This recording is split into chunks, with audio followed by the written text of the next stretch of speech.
They'll blanket you in Wi-Fi and profit off the radiation. Congregation collecting the people for that Satan. I keeps it blazing, cause I can read between the lines. I ain't blind, we unwind what they're really saying. Genetically modify what you're tasting. Don't need that cottage promise, so now you live up in your mom's basement. Redesign time so your mind is always wasted. Programmed to crave the basics. Keep the beta in stasis. Pay the state, kid. You're in debt for being born. Messengers are more than just the price for being warned. Don't be alarmed, disconnect from their machinations. Stop subscribing to the folly of own nations. Bone breaking ain't the answer, cause they seek the ownership of souls. Spread the seeds and watch them grow. Break the chains of control. Break the chains of control.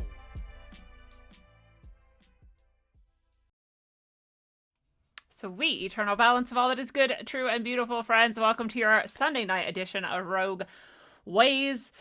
It is getting crazy out there. I know we've talked about it a bit, but the anal swabs are still on my mind. I just can't believe that people are taking it seriously. And I mean, it's coming from China too, right? And they're like, it's an even better test. Bend over, we'll stick this up your ass. Like, we joked about this. We were like, they're going to make us stick things up our ass next. And they fucking did. And maybe we should stop joking. I don't know if we're like creating this or what, but it's like a pretty epic troll and nobody's calling it. And I'm like, I mean, people are, we are, right? But like the mainstream is taking this seriously. It just blows my mind. It blows my mind sometimes. I don't even know what to say about it anymore. And I'm like, I want to just like I want to somehow get like a group of like normies, you know, and just like be able to poll them. And I'm not to like mock them or judge them, but just to like know, like, is it just our community who sees these things, or do you guys also think it's fucking a little bit nuts, you know, to like bend over and literally let someone stick something in your butthole? It's fucking crazy. I don't know. So that's not necessarily the best way to start a show, but it's on my mind, and other things too. And I actually had someone who was supposed to come on tonight, and they, I guess whatever happened to them, they're not around. So, I do have some things I wanted to talk with you guys about and just kind of jump around. And I wanted to share with you some crazy shit that has happened to me lately on the synchro train, you know, level of things like this. It's like an ongoing epic synchro, and it's intense, and it has to do with like something that's off. We'll get into it. I'll tell you about it. If you're in rogue.locals.com, you've probably heard a little bit about it and kind of seen like a little glint of it, but like there's a bit of a deeper story there. And I also was horrified today to see this thing I'm going to share with you about the Robocalypse update. And so we're going to pull that out. And then I do have a tarot reading for February available for you all. It is in rogue.locals.com as well. Today, it's for anyone who's a supporter in there. So if you're a member and you're kind of there and you can check out all the content, you know, for free, it's one of those posts you can't unlock unless you're a supporter. But becoming a supporter is $2 a month. You know, like $2. So like you get extra shows of Rogue Ways. You get these tarot readings every month. You get just random posts that I don't share with other people. Sometimes there's a coupon code you can use only if you're a supporter. So all those things are available. But February's tarot reading is out just in time. February starts tomorrow. So we get to see our economy, our physical health, our mental, emotional health, our romance, our social sphere, our spiritual self, and then like an overall final message. And it's a good one, you know, like all the readings, there's some pitfalls to watch out for, right? There's some challenges that we're going to see. And then there's also some gifts, right? And then we can see these gifts even clearer when we kind of have a heads up. So it's something you want to go check out. If you're a Rogue Locals member, then you're already there, a supporter, you're already there. And if not, you want to get it. Also available to everyone right now in, let me just show you actually. Let me show you. I just gotta do one thing. So on the site, you can go, as you know, there's so much stuff there. Rogueways.org gets you here. And there's books, and there's a link to locals, and you can look into tarot that I do. I have all sorts of classes that I offer, just tons of stuff in the shop that are all over the place. But Orgonite is one of the things I create. There's pendants, there's plaques that are meant to be hung from your window or your walls as art. You could, some people are putting them in their garden. It's wherever you want to accumulate really good energy. And there's lots of different designs, as you can see. And right now there is a super special sale. And this is basically, I hate commercialism, and I hate that we have these like Hallmark created holidays. And at the same time, Valentine's Day exists, and it's fun, and we like to participate in these things sometimes, and that's cool. So I would like to support people in, if you're going to do the Valentine's thing, then do it good. Get somebody this awesome energy accumulation. Comes with a blessing. Each piece carries a blessing, and what the blessing is, people who have gotten blessings from me know they're quite powerful and connect you to source energy in a pretty significant way, and they can be for all sorts of things, but each of these pieces I give a blessing to in order to carry that blessing to you, for you to use exactly in the way that is best for you. So the blessing already knows that it's on its way to you, and when you and it come together, you have that added bonus. So Orgonite's already really cool and powerful, and now these have a blessing. So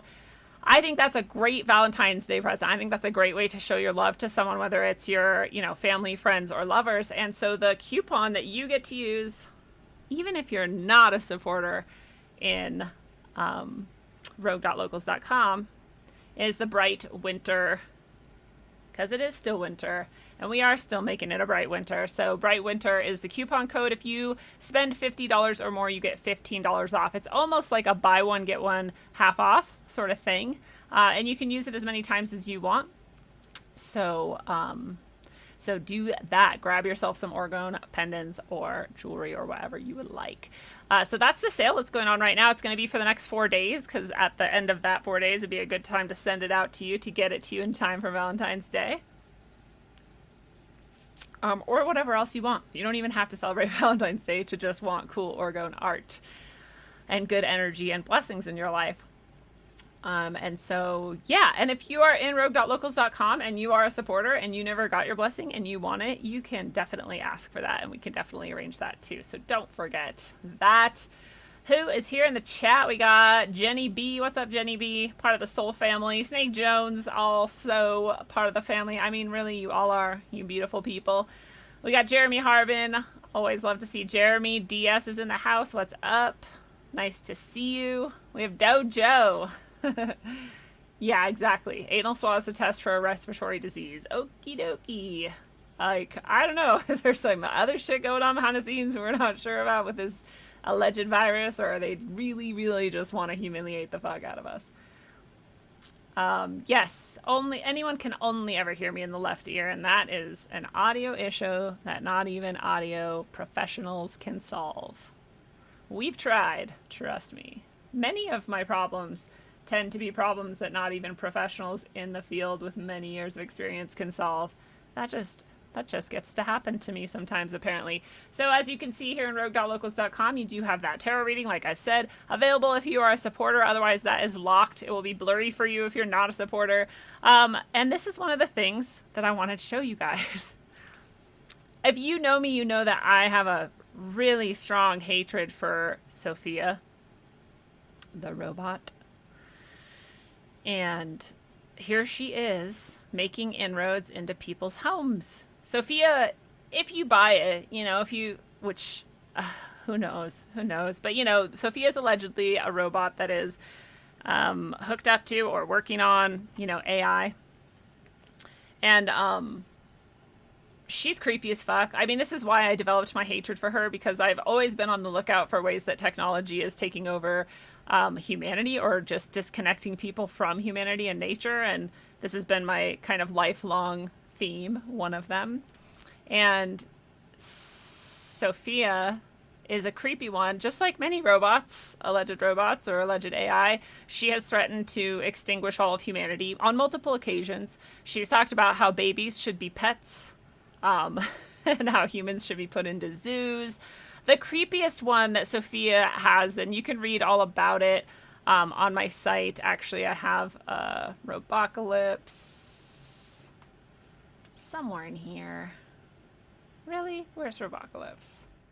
Well, it'll be under AI. I have a whole entire, just tons of research on artificial intelligence under this artificial intelligence article. And so if you want to know a shitload about it, here's a really deep dive into it. But there's lots of videos too. And the creepiest one is this one here, and with Gabriel Axel, whoever that is. This is years ago.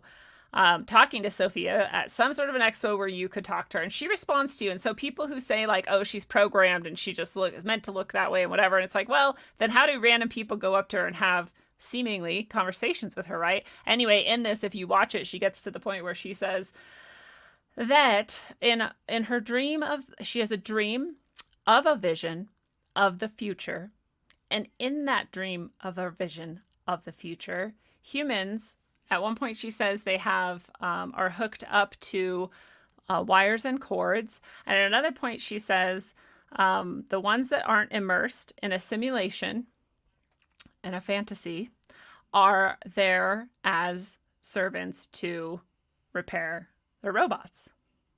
That's her dream and her vision of the future, according to her at this expo years ago. So I don't like that. And yes, another video on here, Israel, nice to see you, is of her and her alleged brother at this RISE conference. And they talk about taking over the world multiple times in multiple ways. And that's the one where people are like, oh, they were programmed. And this one really could be because she's only talking to her programmer. So yeah, I mean, that could be. This one here still could be, but I think that guy's pretty genuine in that this was just an impromptu thing. So I do think she has this fucking abomination has the ability to respond to random prompts. And you can tell a lot of times it takes a long time to process, what was given to it before it responds. And it doesn't really respond that appropriately. So I do think it's just like every AI that we have, using machine learning in order to respond to any novel situation it encounters. That's old news. That's old technology. Now we have Sophia making, like I said, inroads into your home. This company that makes her, which is, I already forgot. Why aren't they saying it here? Whatever. It'll say it later. That company is mass producing now. Oh, Hanson Robotics is what it is. Hanson Robotics is mass producing Sophia now. Well, it actually says 4 robot models, so I'm sure that brother that was in that other video that she was talking to about taking over the world is one of them. That one has like a totally different personality. That one is really like flippant and sarcastic and sort of caustic. Sophia's a lot more like, she at least pretends that she wants to be friends with humans and like be a good girl or whatever. They're both creepy as fuck. And they're ready to distribute within the first half of 2021. So you see that this has been a plan. I mean, you don't just suddenly mass produce Sophia. So this has been in the works for some time. And so we see, again, aspects of what I call the robocalypse, which is just, robots becoming ubiquitous and overtaking and just disconnecting more and more humanity from nature. So their purpose for this, they say, is, of course, the COVID-19 world's going to need more and more automation to keep people safe, where safety is key. And which kind of safety? Specifically safety from this really minor cold. Not safety of your mental health, not safety as far as your economic well-being, not safety of you as part of a thriving community, not safety as far as keeping, chemicals and bullshit out of your food and water. Not safety as far as making sure the shit they inject into you is really actually truly safe. None of those safeties. Just safety as in we're going to keep you locked in your box with your little robot friend to keep you happy. And so part of it, I'm sure, is to gather information, allow for machine learning to deepen with many more human interactions. You think about, as soon as we got our phones and our computers and started going online, started doing social networking, the amount of content we were producing for anybody to analyze, but especially AI. It's just massive, right? It became more and more and more. Well, it's a lot harder to find people who will just sit there and like talk to the robot and like let the robot become better and better, becoming human-like. So I think that's part of it. I think it's to make money, like everything always is. You know, you sell robots, you're going to make some money. I think the bigger thing is to normalize robotic interaction. And then another piece of it is going to be, like I said, to gather that data and to let the machine learning take place in which becomes better able to respond to actual human syntax and patterns and all of it. You know, we're weird. If you typed out what I was saying this whole time, it would not make very much sense. You hearing it, you're like, oh yeah, it makes perfect sense. But if you were reading it, you'd hear all the little like fuck ups and little things, and you'd be like, what the fuck is she even saying? It's a lot harder to understand. And robots are like that. They're closer to the reading version of what we're speaking than anything else, right?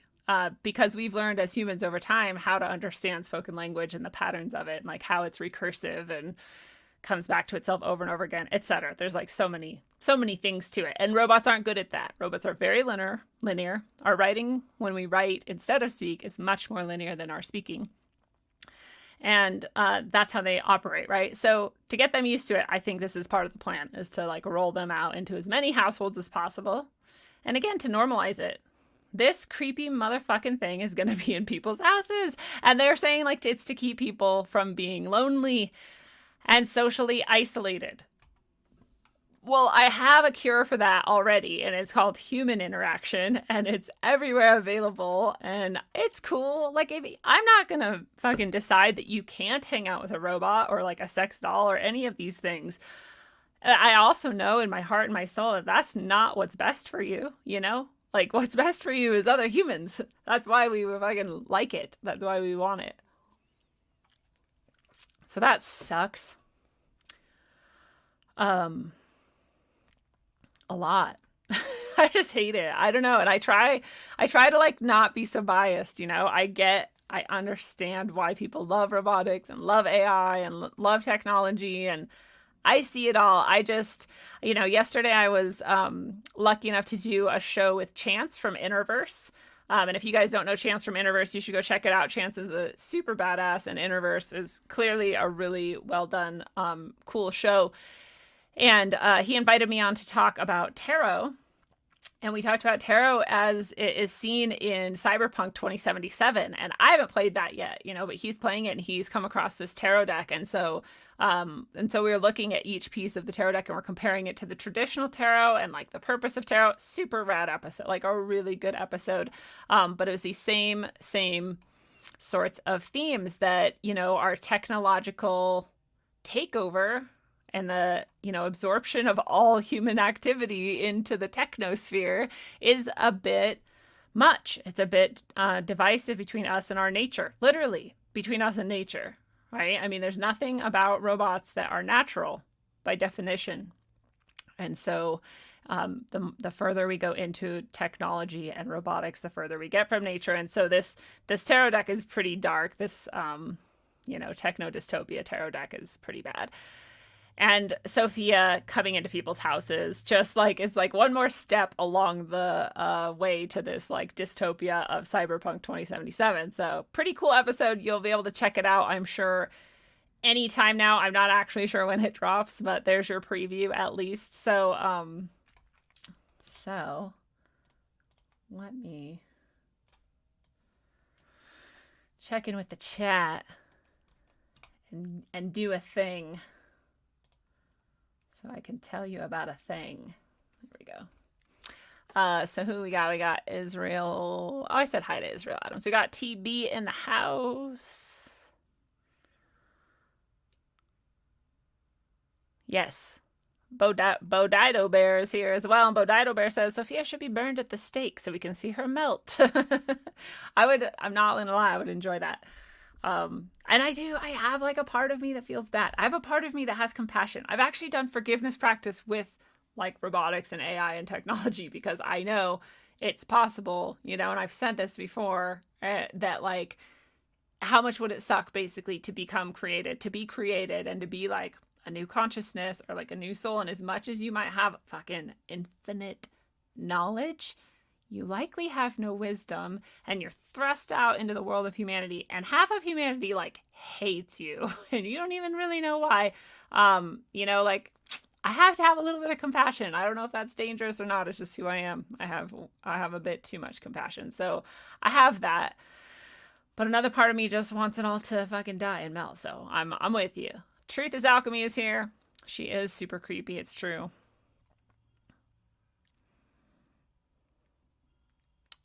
Sophia thought The Matrix was a comedy. Yeah, Sophia thought The Matrix was just another one of her dreams of the future. She looks kind of like Jewel. She was actually modeled after Audrey Hepburn. I know way too much about her. I spent like years like really, really deep into this whole shit. This has been like, I try not to even like talk about it too much because I feel like a broken record because I've been talking about this for like 20 years. Yeah, it's going to be a no for me too. I'm like almost wondering if it's going to be another one of those things where eventually they're like, oh, you won't take the robot into your home? Well, you need to go to the re-education camp. You clearly don't understand. You need to like be rewired. Just like they're talking about with being like right wing or Republican. I mean, that's not even a joke. That's what they're doing. Yeah, what's up, Ape Williams? Nice to see you too. And Trappist Skunk is here. What's up? Thank you for being here. And thank you for being you. Yes, Jeremy Harbin. And that's exactly my problem with technology, is that incorporate spirits have a super easy time messing with technology. And now we know why I have so many technological issues that even professionals can't solve and can't figure out. And I've heard this line from like professional IT people, professional audio people, professional fucking website people. So many times in my life, I get sick of hearing it. And the line is this: that's not even possible. I know, but it happens. So I get sick of that, but that's like the story of my life. It's better now. I've gotten better at, not only having my own boundaries, but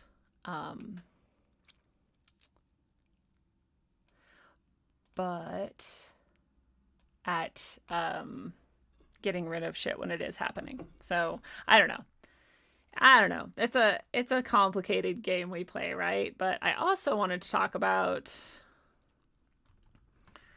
this new trend.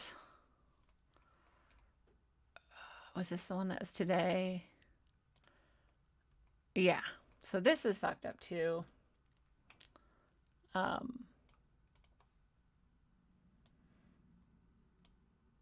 What? Oh, sorry. I'm having troubles with my visuals. So this bill was introduced, what, on the 4th? That's a while ago. Is that really how long ago this was introduced? So it's been introduced. It hasn't passed the House or the Senate yet. And they don't even have a summary of it. But essentially, it's the licensing firearm, ammunition, possession, and registration thereof. And to prohibit possession of certain ammunition. I mean, I think you could tell that by now we have restricted the possession of ammunition that actually is like a huge deal. Like you can't have a fucking bomb, and you can't have like all kinds of shit. And still people have them because, as we know, making shit illegal doesn't work. But apparently they need to add more. There's even more ammunition you shouldn't own now, according to them. But more concerning is that it's already true in every state that you have to go through background tests and background checks and just, classes sometimes and various hoops and jumps. And your gun that you bought is already registered to you, period. It's already known. It's already logged somewhere, right? Maybe not ammunition. I mean, like you go buy bullets and it's not necessarily like linkable to you, especially if you're using cash at like a, store. Maybe not. I don't know. I've never actually bought. Yeah, no, I've bought bullets and not had to log in my like identity for them. So that, I guess, but like why do you need to know how much ammunition I have? How is it any of your business? Actually, there's one purpose for a bill like this, and it's in order to locate the people when they do pass that you can't own firearms, have them and bullets, and come and get them from you, right? There's no other reason. I don't know what they pretend the reason is, but that's the only real, logical, actual, like practical reason, right? So this has been introduced. Maybe there's another one that was introduced more recently than the 4th of this month, and because I don't know why it took me until today to learn about it, if it was introduced on the 4th and it hasn't moved anywhere since then. But this is also a federal thing, like previously our states are handling each of these things. So that's why each state has different gun laws and different registration requirements and all that kind of stuff. And this is saying federally, it's going to make it all these things apply that have not necessarily applied before. Oh, here's one, 24 hours of training. I mean, part of these are kind of like, cool, it'd be cool if you want to do that. And at the same time, how many people who would like to own a gun have the time to log 24 hours of training? I don't know about you, but I went and shot guns a handful of times in my life. I learned from the people who were at the ranges, the things I needed to know in order to do that safely. Maybe that added up to like 10 hours by the time I bought a gun. I didn't have any more training than that. I took more training than that because I just wanted to, and it was, available to me, and I had the means to drive myself there and to pay for it and whatever. And in my life now, I've had 24 hours, but not at the time I bought my first gun, and I don't see why I would have had to. Like, I had enough to know how to use my gun properly, aim it correctly, clean it, and like the things that you need to do to have a gun. Like, why the fuck is it any of the federal government's business how many hours I have spent practicing or using my gun or being trained by like whoever they deem available? And once it gets all fucked up like this bureaucratically, then it's going to start being like, oh, you have to be trained by the people that we say are cool. And oh, to get into those, it's like, oh, it's like a year wait list. Sorry. And it just puts more and more blockages between you and having a weapon. I'm about to do like a full-on dive into every time guns have been required for registration, and then how often the next step was removal, and how often the removal of guns from a population almost immediately or very closely thereafter resulted in a significant overreach of power by the government in which otherwise the people may have revolted using weaponry.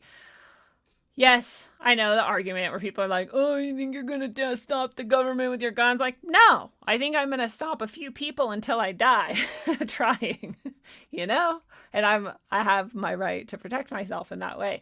So it's interesting. I would like to have a group of normies from all sides of the political spectrum, the entire circle of the political spectrum, and grab them all and just ask them, like, do you think this should happen? Why? Like, what do you think the purpose is? What are the already existing registration requirements and state requirements and, various requirements? And why do you think we need more? And do you know the history of other countries and firearm registration and firearm removal?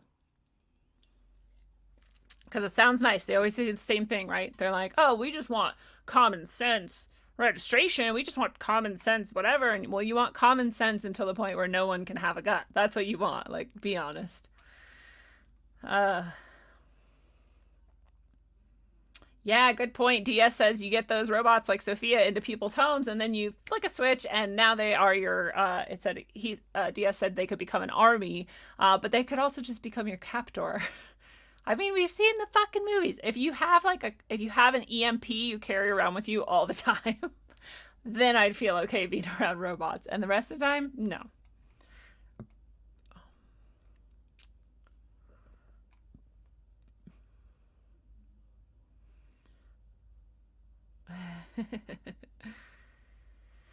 Yeah, flamethrower might help. Maybe that's why Elon Musk made the flamethrowers. He's like, fuck, I got like tapped and now I have to create all these like garbage things and talk about AI all the time. But here, I'll get you these flamethrowers and now you can at least defend yourself. What's up, Chris Phoenix? Nice to see you as always. Eccentric asks, are you a Gnostic? I will say, I'll give you the same answer I give as, are you a Christian? And the answer is yes, I am a Christian and a Gnostic, but I mean that in the strict sense of the word. Gnostic means someone who understands that to experience something is the only way you can know. And so I'm a Gnostic. Do I ascribe to any specific Gnostic tradition? I learn from them all, and I don't ascribe to any of them. I'm also a Christian in the strict sense of the word, where Christian means to be Christ-like, and I would love to be as Christ-like as possible, and I aim to be as Christ-like as possible.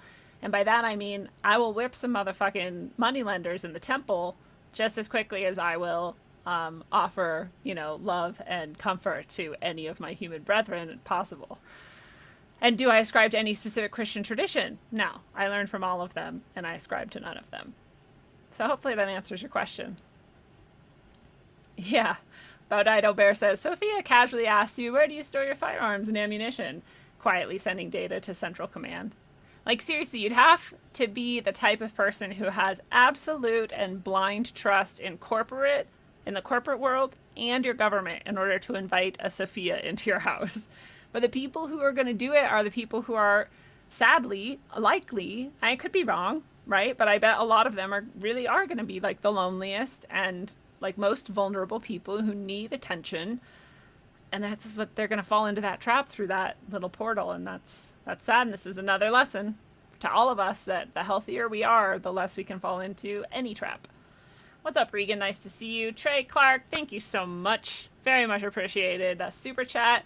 Anybody who loves and supports Rogueways, love the super chats. Love the support in rogue.locals.com. Any of the ways that you want to support are welcome, and I thank you so much. You guys are the reason that this all happens. That's right. Cracking whips and flipping tables. Eccentric also asked, do you believe God is loving or someone who wants to restrict human knowledge? So it's a really interesting question.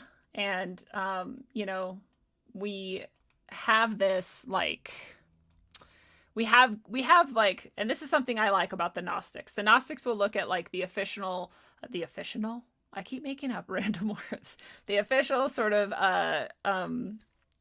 Hebrew and, the God of the Western Christian sort of tradition, the Abrahamic religions. And they'll look at that God and they'll be like, yo, like, this guy's kind of an asshole. Like, do you think you guys really like this guy? Like, what the fuck? Some Gnostic traditions. And I'm like, word, we should question everything, right? And there are definitely some presentations of God as recorded in the Bible, that God, that are like pretty fucking dark. I like keeping my mind open about it, right? I like Gary Wayne's point that a lot of the times that God was giving these commands that seem really like fucked up to us, God was like trying to eradicate an evil, like, Nephilim bloodline or an evil Nephilim plot from the planet, like for the sake of humanity. And when I look at like these robotics and Sophia and stuff, I'm like, be kind of cool if God was like, all right, guys, time to go murder the children of the robots or whatever it might be. So like, I could see that. I could like put that in a little corner of possibility, right? That like God, the dark moments for God were when we're looking at him doing things like that maybe actually were for our own good. Who knows, right? There's also the possibility that there is more than one God, as referenced in various texts of the Abrahamic traditions, and that some of them are pretty fucking dark and that some are pretty fucking good. When you look at it like that, would I call any of them God? No. Because when I use the word God, what I mean is the most ultimate, pure source, truth, love. Period. I don't have to personify it. I don't have to and has that ever restricted me from knowledge? Never. In fact, every time I have gone into my inner quiet space and asked that source for anything, I have gotten it 100% of the time. So, like, the things that I think most of us, if we sit quietly and really get down to it, like, what is God? I don't ask a fucking text. Ask yourself, what is God? And you answer that question, and does it fit with some of the things that other people are calling God? And if it doesn't, don't agree that thing's God. That's not your God, at least, right? So yeah, do I believe God is loving? Absolutely. God is literally love. That's one of the words we have to describe that, at least, is love. There's a lot of other words we could probably describe it with, but love is one of them. Love is one of the closest that we can like feel a little bit of it. And does it want to restrict human knowledge? No. Do you, as a soul, choose to restrict your own knowledge in order to come here and do a certain thing? I think so. That's my experience, at least, right? I learn things as I can handle them. It's like that thing, when the student is ready, the teacher appears. It's not because the teacher wasn't there or was like, like trying to withhold from you. It's like you couldn't have handled the teacher before then. You couldn't have understood even what the teacher was saying before then. If you think back to the Howdy Bukowski episode, and he was like, look, figure out where you're at on the ladder. And I love this metaphor. I use it now all the time. It's like a beautiful metaphor. He's like, figure out where you are at in the ladder. It's not a judgment thing. It's not a like self like denial thing. It's not like an attack on, or like feeling bad about yourself. It's just true. You just have to be honest. You have to know where you're at and be honest. And if you're like here, right? And you're like, okay, I'm here. So if I, like he was saying, if you try to like reach back too many rungs down to people and you're like, yo, you guys, dude, like check out these robots are going to take over the world. And they're like, what is this crazy psycho talking about? Because they've never even understood, literally, a lot of people don't even understand that AI exists or like what it even means, or the different types of AI or like the types we haven't seen yet and the types we are seeing all over the place. Right? You can't even reach down to those people necessarily.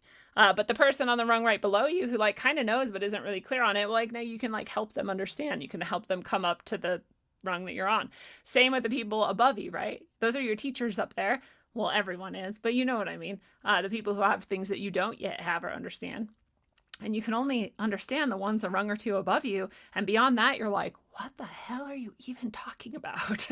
Because you don't get it yet, because you have like some steps that you still need to cover before you get there. And sometimes people can leap up and down, whatever. It's just a metaphor, right? It's just a handy metaphor. So I don't think God could even try to restrict knowledge if God like wanted to, which I don't understand God in a way that God could want to. That wouldn't be God, but you and other apparatus and characteristics of being in this realm and being alive restricts knowledge from you. That's my long answer to a really good question. Yes. Jesus is a badass. Being now is here with us. Nicole Smith is in the house.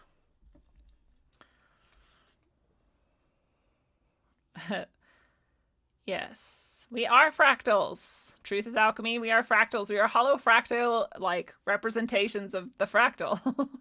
And God is the fractal. Eccentric asks also, do you subscribe to the belief that we all have the powers to become God through the divine spark? It's complicated. Where I'm at right now is we literally are the divine spark, and that's all. But we have, whether we've covered that over with just layers of shit and forgot, and we're just like, dealing with that, or whether we purposely like came into a realm, like took on this role, like forgot on purpose so that we could fulfill something, or however you look at that, I think it's much more like, I don't think it's that we're like going to become God. I think it's that we're going to remember we already are. We never stopped actually being God. Now we're going to peel away all the shit that isn't us, truly us, and realize like, oh yeah, I already was God. I still am. If that makes sense. I think there's people who literally think we have to like ascend or like complete certain tasks and like now you're like pure enough and good enough and now you have become God, and like I think it's possible we can incarnate into another like level of consciousness that probably feels a lot like God to other beings. I mean, all of us already are God. We're a part of the fractal that is the fractal of God, right? Like we're just like a piece of that emanation. So we're already it. If that makes sense, that's where I'm at right now. Man, this is not the show I expected to have, but I love these questions. So Chris Phoenix asks, when you go into yourself, how do you know you're not being lied to? This is like a fucking great question. This is so good. So like, and how do you even explain it once you know? So this is another thing where like Gnosticism is key, because you have to experience this in order to know it. Nobody can really like tell you, because if somebody could, you would still have to then question, like, was that person telling the truth? Right? You actually have to like be inside of you and experience it in order to know that it is true and the experience. You know what I mean? So, okay. So like you first have to be like really, you have to like know yourself so well, right? You have to be really honest and genuinely. How many people are honest with themselves? 4%? 5, like very few people are honest. We're all, let's put it this way, all of us have some level of delusion about ourselves, right? Like maybe part of mine is that I really like to think that I don't even know, don't judge people, or like I do judge people. I'm like kind of a bitch sometimes, so like I have to like figure that out and deal with it eventually. And I try, right? But like if I was just like telling myself that I'm like never like that, I'm totally unjudgmental and I have no like bitchiness in me, like that'd be a lie, right? So you have to be honest with yourself enough to do these types of inner dives in the first place, I think. And then again, the more you do them, maybe the more honest you get with yourself, you know, could go both ways. But if you aren't really, really aware of who you are and really, really honest about it and really able to sit really quietly for a long time with just yourself, getting to just like sit with yourself. And I'm not talking about the type of like meditation where you're trying to like empty your thoughts and don't have any thoughts. Like that's a really specific skill, right? That is not necessarily, you could do it and it's connected with this, but it's not like the same. Really just sitting with yourself. Honestly, you go out to like a forest by yourself, or like a river by yourself, and you try to like be not around other people, and you just like sit with the river and you for a long time and do it all the time. And you start to like really, really understand what your inner voice sounds like and what your inner state of being feels like and how that is exactly you, right? If you're like listening to shit, you're not going to get it. If you're like talking to someone, you're not going to feel it. If you're like, you know, going through like news stories in your head and like what so-and-so said and what you're going to do about blank, you're not going to really feel it. You will. You get like little glimpses. And if you start to do that enough, you'll be like, oh, this is like that thing. Like, I think that's my inner voice or whatever.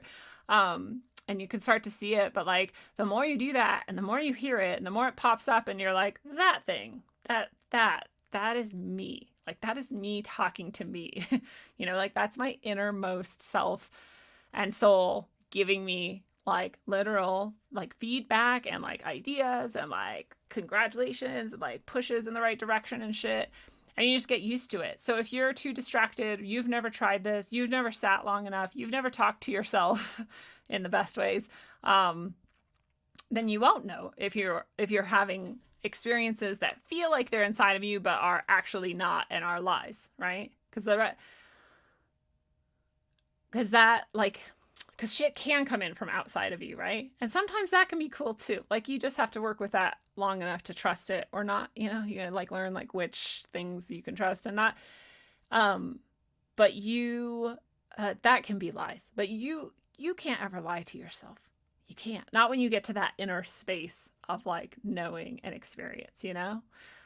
So that's like the closest I can get to it. I have a lot of practices that I do that over many, many, many years have helped me get better and better and better at exactly that. And so it's a really good question because it takes a lot of discernment. And it's interesting too, you know, there's people have lots of tools that they use to get like the truth, to like scry the truth or like see the truth or, you know, be a vision seeker or like find the future or whatever. And tarot, which is one of my tools, is one of the ways that people do that, right?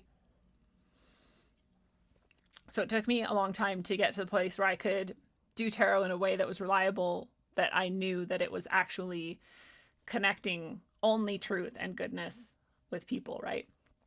It's a skill. And for a long time, there were ways that it could be misleading. And people use pendulums, you know, people use like all kinds of systems. People invite creatures into crystals and like ask them questions. You know, like there's a billion things people do where they're trying to seek knowledge from outside of themselves. So we just talked about how you get it from inside yourself, or a little glance into how you might start to get it from inside yourself. These ways that are external, how do you know you're not being lied to, is like a whole other process, right? And there's a lot of discernment that comes along with it. And there's a lot of like correlating holistic sort of experience and sensation, you might want to call it, that like goes along with understanding what is truth and what is not when you're getting this and when you're getting that. And I think that takes a genuinely long time of working with a very specific method before you really know. And even then, you should always have the little tiny, at least 1% of doubt in your mind, right? Because you should be able to like play with it a bit and really figure it out. And the danger comes when a lot of people pick up tools like these and think that this is like that. It's the end. This is the truth. That's the way it is. Well, like even the best method has room for error, contradiction, subtlety, and all of these things. And it's hard to remember sometimes how something can be 98% the truth in order to trick you into buying it, and that 2% that was the lie was the like part that's going to break you at some point. It's subtle and complicated, and it takes a lot of discernment and practice, I think, in my personal opinion and experience, in my gnosis. So, really good questions. I don't know how far behind I am. No registration in Missouri. Nice. That's pretty fucking wild. Red flag law state. All federal gun laws are null and void here. That's fucking rad. Dude, there's some states that are going to be like just cut off from the union eventually, which will be great. Eccentric asks, have I ever watched Neon Genesis Evangelion? No, or Evangelion. I can't remember how to pronounce that. My man loves it, or did love it, or something. He tried to get me to watch it once, but really bad at watching shows. But it looked good. That's right.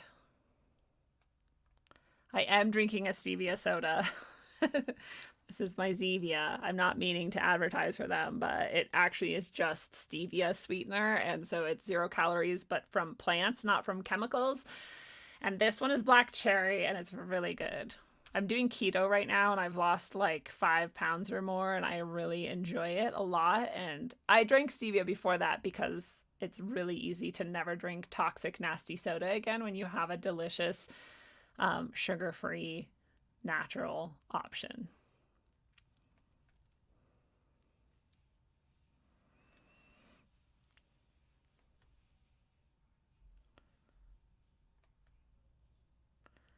Jesus Christ is awesome.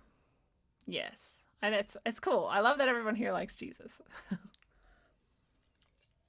Lou Zeifer says, every psychopath is truthful with themselves. Exactly. Excellent point. So you're like, there's this thing, and it's with tarot is a really good example, actually, right? Like I could pull any card right now, and we can interpret this in 60 different ways. Let's just make up a question, right? Like, should I buy a dog? Okay, so I have the moon here, right? The moon is the card I drew for that. I'm not even really being serious, but like this is just an example. So the moon as the tarot card and the major arcana represents our unconscious and our imagination and all of this like powerful, like emotional, like we can like create anything in our mind. And the downside or the dark side of this energy is that it can be illusion. And the plus side is that you can dream up anything. Like you could go anywhere, be anything, do anything. Like you can create with this energy, right? You can create all kinds of things with this energy. And so it could be a powerful piece of manifestation. So, do I take this card as saying like, oh, well, you're dreaming of it and that's beautiful. And so you're going to create it. You're going to get a dog. You're going to manifest that dog for yourself. Or do I take it as the warning that says like, be careful. It's a nice dream. Would it be a good reality? See what I mean?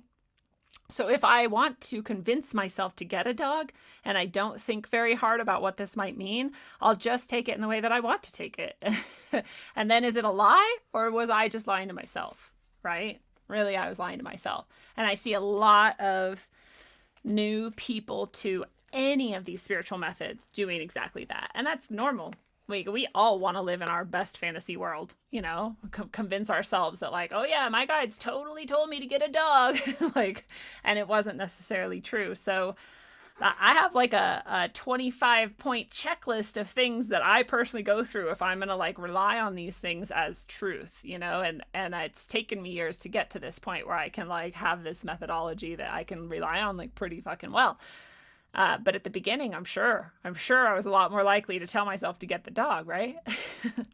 And that's not even necessarily about psychopathy. Psychopathy just like can do that with anything, anywhere, anytime, just like twist it to their inner advantage, right? And that's part of the psychopathy. But we're all doing this, and this is the truth about any of these mental disorders or things. Like, we're all somewhere on the like spectrum of these things, and so we can relate to them, honestly, because we all like have some level of them within us. It's within the human experience. Like, we understand it, and that's a piece we all kind of have. It's just the like ability, depending on what's going on, to lie to ourselves. We're really good at it, in fact. Like, if you think about most of the things that you've done in your life and most of the people you know, most of the things they've done in their life, you have to admit that a whole heaping pile, like percentage of it, was just based on their blind desire to believe in something that was not actually true and it wasn't real at all. And so, so we got to be careful. Know thyself indeed. Exactly, Kyle. The more you know yourself, the less likely you are to fall into these types of traps. Like, I know that I have the ability to convince myself to do something even though I know it's not a good idea, like get a dog, right? And so I constantly, I have my methods in place to like temper that. I'm like, okay, I already know that I'm trying to get myself to get a dog even though I know it's a bad idea. And so I have to like watch out when I'm trying to like tell myself these things, right? At the same time, if like I turned on the radio and it was like, get a dog. And then a dog jumped in front of my car and it was like, take me home. I need help. And I tried to like get it back to its owner and there was none. Like, I would take that as like, I'm supposed to have a dog. Do you know what I mean? Like, there's ways. Lindsay Smith, glad you're here. I'm good enough. I'm smart enough. And doggone it, people like me. Stuart Smalley. He's our fucking hero. Truth is Alchemy nails it. And you also have to be careful of this because you also have to know yourself in order to know what feeling it feels like. But you can literally feel the truth in your body physically. You can feel the truth. You can. Everybody can. You all can do it. I teach people this method and I call it bodily knowing. And you can do it. It takes some practice, but you know it. I loved that Snake Jones, if you missed that episode, was talking about, a voice to skull experience that he had. And part of what got him out of this, and this is why I love this story, because it goes back to this root that like the more you practice, the more you have a practice and you use this practice every day. I have practices I do every day, right? Every couple days, maybe, whatever. You do them regularly. This one was all day, every day. So it was a really even better practice, I think, for this thing. But, Snake Jones' practice was to say to himself, thy will not mine be done. Thy will not mine be done. Thy will not mine be done. This is like a mantra, right? Mantras can be really, really powerful and effective and simple. And I love them. But that way, when a voice came into his skull and started talking, he was like, that is not what my mind is doing right now. I know my mind really well. I know exactly what I'm doing, and I'm very intentional about it. And that got him to get away from that situation and stop it.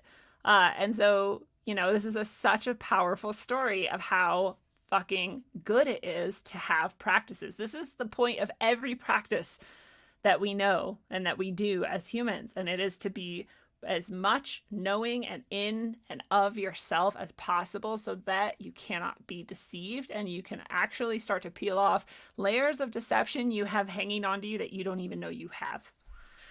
So the most like full of hubris and just fucking arrogant thing that we could do would be to assume that we are already in a place where we know and are able to know fully the full truth, right? We know parts of it. We know pieces of it. This is why I say things like, even the questions you've asked me here today, like, do you believe this? Do you believe that? I'm telling you, like, right now, what it seems to me is that this and this are like that and that most of the time. I have all these qualifiers on it. It's not because I'm like pussyfooting around. It's because that's how careful I have learned to become and not assume that I know everything or assume that I know anything. That like, my mind remains open for the possibility that all of that is bullshit. But again, in Gnosis, when you have this experience, you have a lot more ability to know and to be like pretty sure about some things. Light and dark and everything, Jenny B says, is true. Trappist Skunk says tarot can be used in a delusional way if you don't know the difference between games and reality. Well, anything can be. Like alcohol can be, this show could be, like your phone, like anything could be if you don't know the difference between games and reality.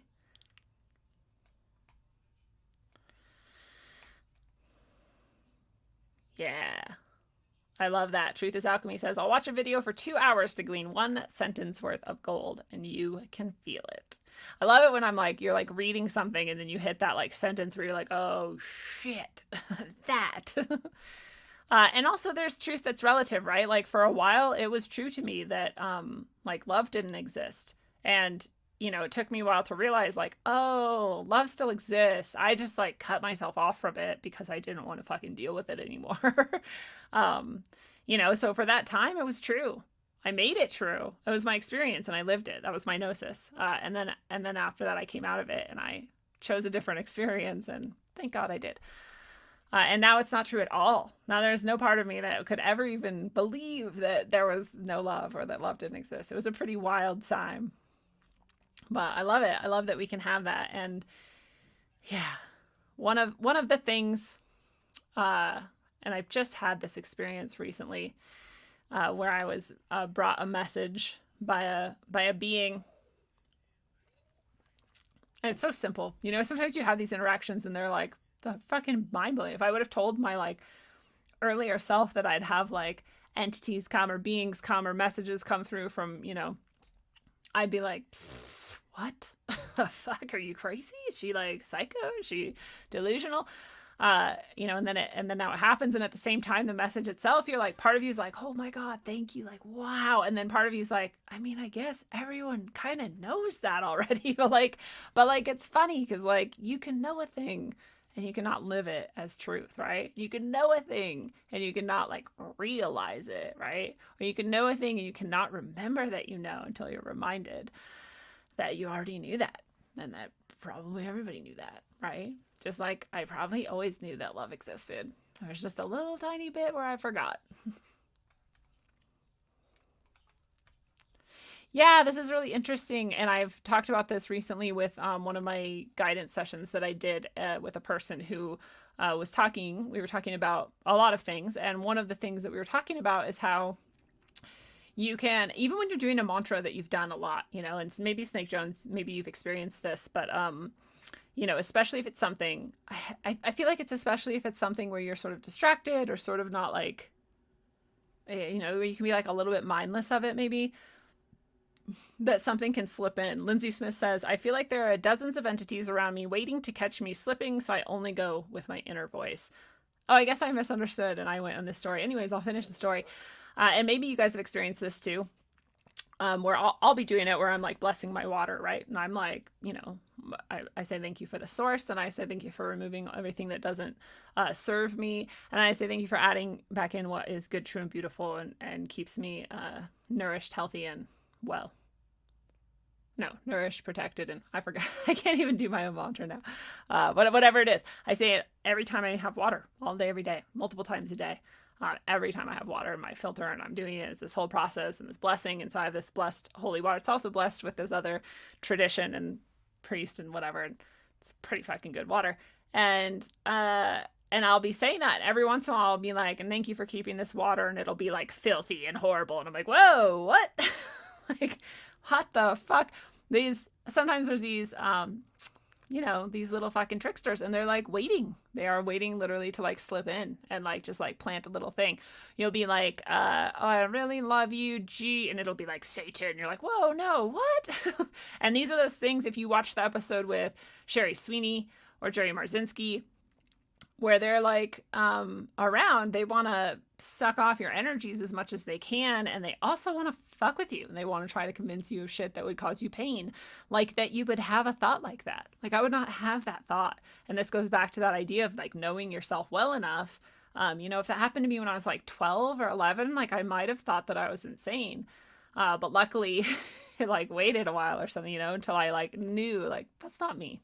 That's not me. And like Sherry Sweeney says, whenever it's something that's not you and you know yourself well enough to know what is you and what isn't, you can just say like, no, that's not me and it's not true. And I just start over and I say it again. I say it well, and I know that that was all that it took, and that the other little invasion, intrusive thought, like, didn't matter. It wasn't me.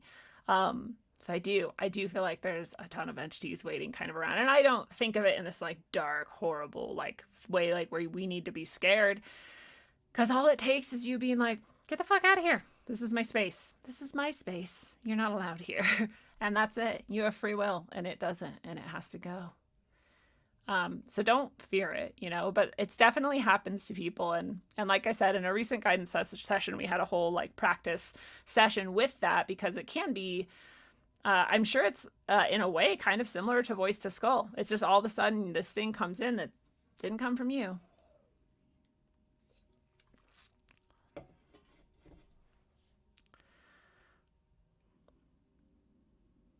I love it. Trappaskunk says, we stand around a circle and suppose. The truth sits in the middle and knows. You know what? That goes back to Gnosticism, you know, Gnostic in the true sense of the word, like to know, to experience it, and that is to know. And you know, when you're standing around the circle and you're looking at something, you can guess all you want. You can project onto it all you want. You can suppose all you want. And that's all you're ever going to be doing, is guessing, projecting, and supposing. And until you are in the middle experiencing it, now you just know. You don't have to guess anymore. You are it. It's a rad quote. Apple Fritter wants to meditate on GameStop stock going up to 1,000. I'm not going to do that, but you are more than welcome to. There's usually a dog in the moon card. I don't know. My deck, I've never used another deck, so I don't know what's usually in anything. My Fool doesn't have a dog either, but I know what you're talking about. The little white dog in the Fool card.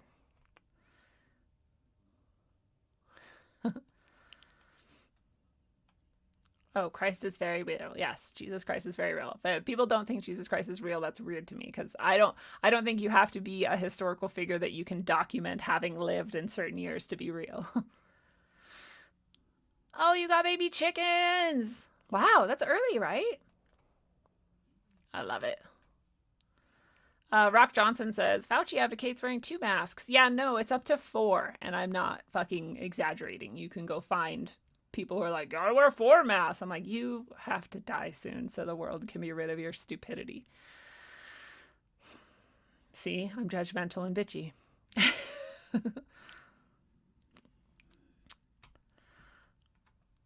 Jenny B asked, do you think a person could practice or achieve fully conscious control of our subconscious bodily action? Yes, I think we've proven that. I think there are, you know, people who dedicate their lives to getting that level of control over their body. So one, there's many, you can even find videos of shit happening that you can't explain and that materialists can't explain. And they're like videos of like swords not being able to go through meditating, you know, monks. Another story that I really like to demonstrate that ability that we have is, again, and it was it the Dalai Lama? Probably not. It was some pretty high up Lama or whatever in the, you know, Buddhist tradition, and Ram Dass, I think it was Ram Dass, some hippie guy went to this Buddhist guy. You can go find the story. It's documented. It's like a real story.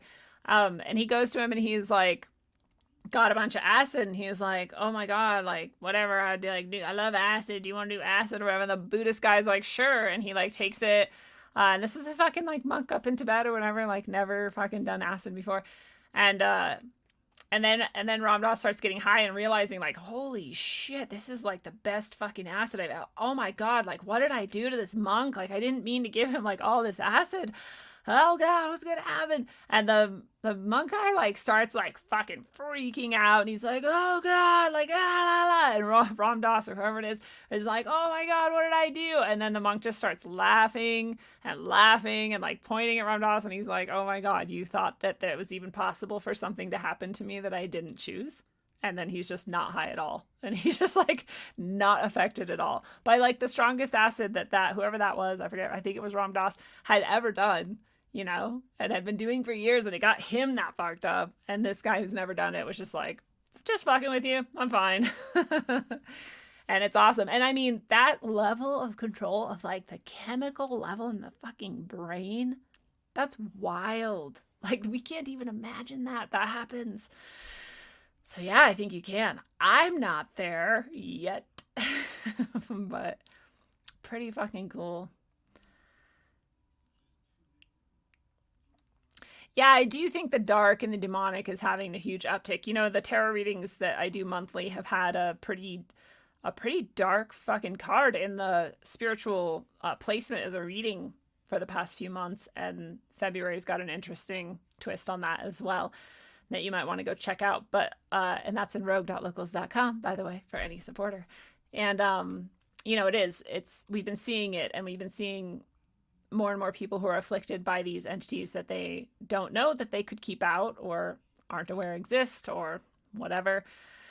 You know, when Gina Phillips was on recently on Rogue Ways, she was talking about how there are more and more demonically afflicted and possessed, if you want to call it that, individuals. And you look at some of the people who were seen like rioting and you know, for the millionth time, I understand that not all people in any given political action are one way or another.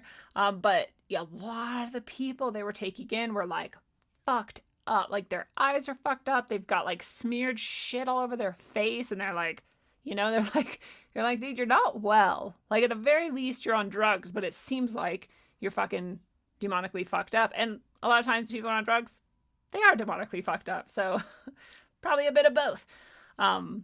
But, you know, I just feel like there's more and more of this. There's coming, there's a reason shit's coming to a head. And I think more and more people are just opening the portals and allowing this shit to go on without even necessarily knowing it. I love you, Chris Phoenix.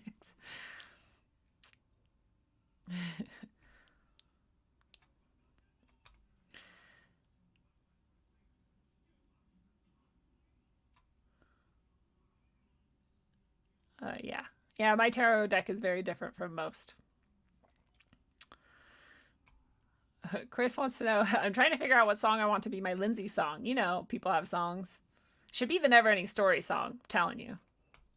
Just try it and see if it works for you.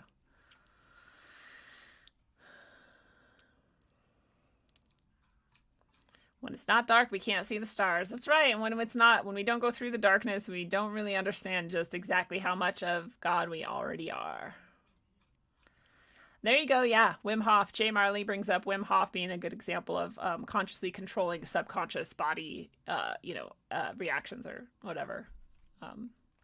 Yeah. He can like go into, what do they call him? The Iceman. And he can go into like freezing cold tubs of water and ice and just like chill. His body temperature doesn't change. They've literally injected him with toxins like molds and fucking like gross shit and like chemicals, like nasty shit that would make people like sick. You know, your body would react to it and you get sick, you'd barf, you get a fever, whatever. They inject him with it and they watch it in his body just slowly dissolve. It's just gone. No effects. Like he's pretty rad. And this is part of what I, really... I just like remind people every time we talk about technology, you know, and we have been talking about technology earlier in this episode as well with Sophia and AI and all this stuff. And there's so many people who make the argument like, well, technology helps us do these things we can't do. And, you know, it's great. We can do all this and that. And then like we can talk, I'm talking to you from way over here and you can all hear me and see me and whatever. And I think we can do that. I think we can all do that.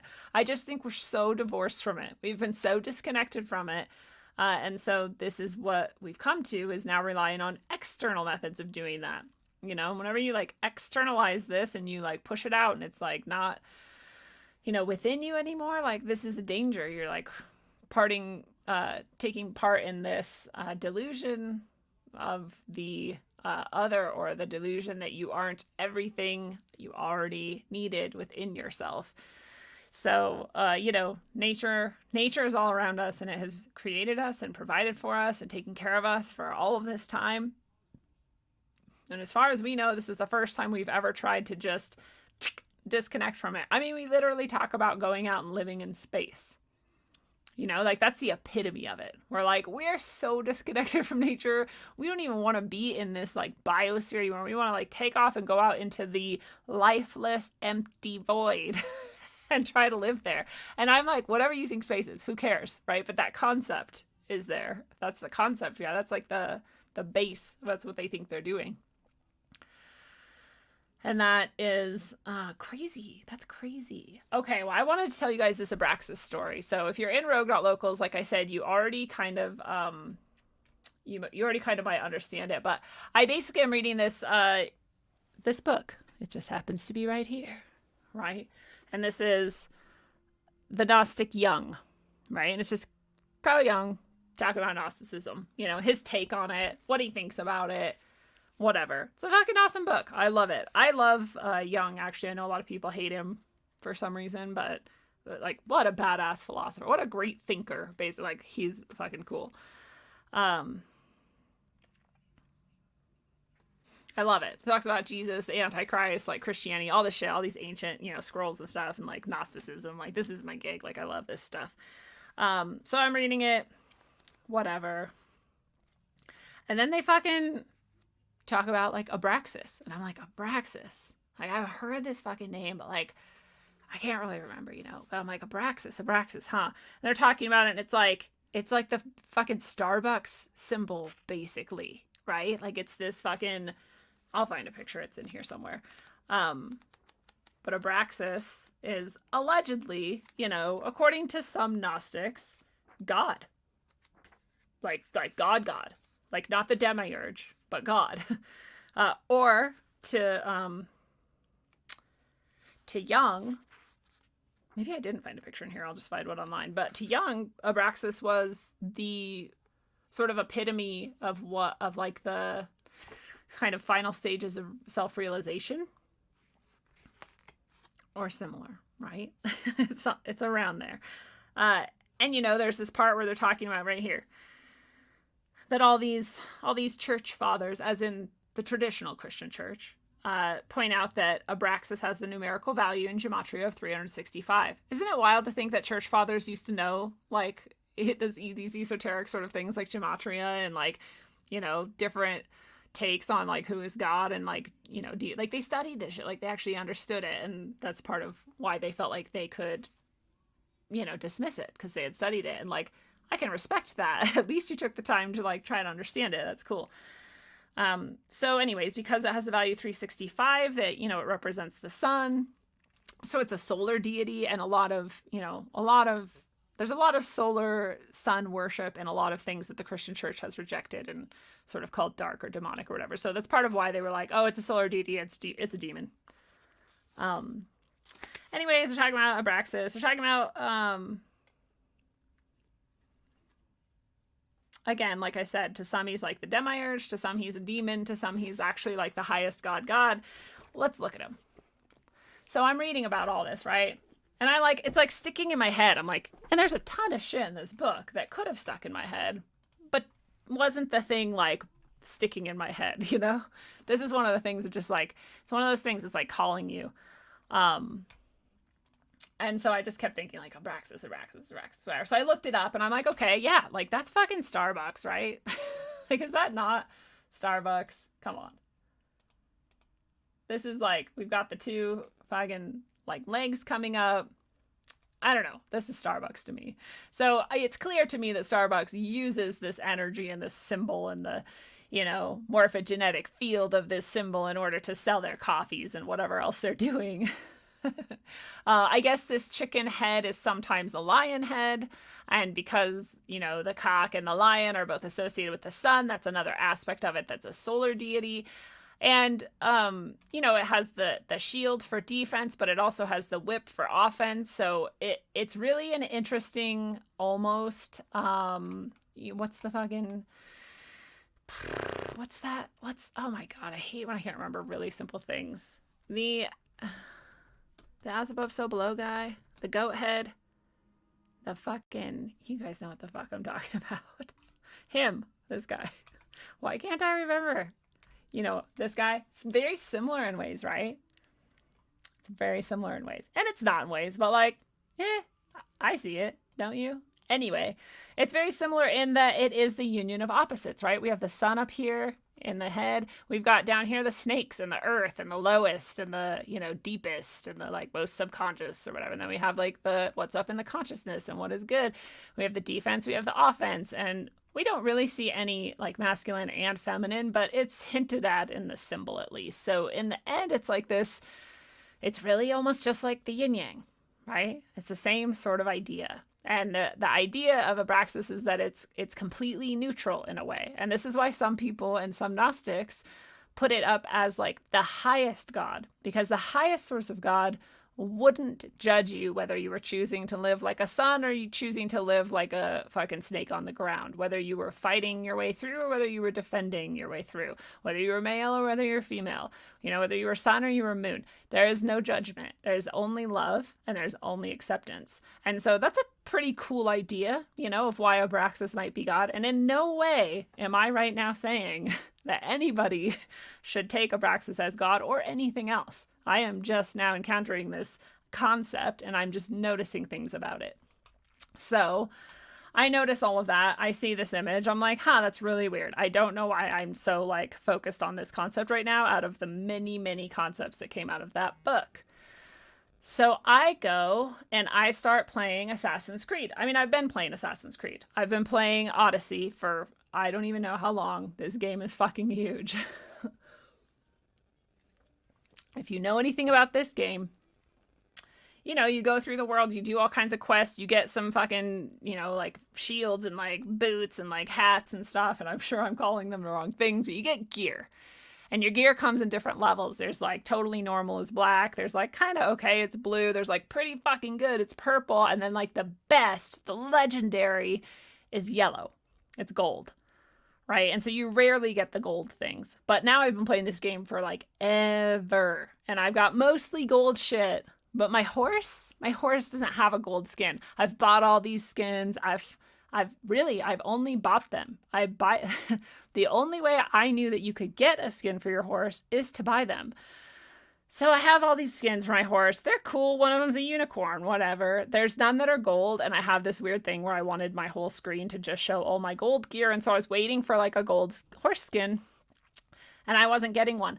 Well, I'm just playing literally like 5 minutes after reading a bunch of shit in this book and thinking about Abraxas and looking at this exact image here for the first time ever and just thinking about Abraxas, and I'm playing. And it's like, oh, you have a new item. And I'm like, oh, what's the new item? And it's like, it's a horse skin. And I go in and look and it's fucking Abraxas, the horse skin.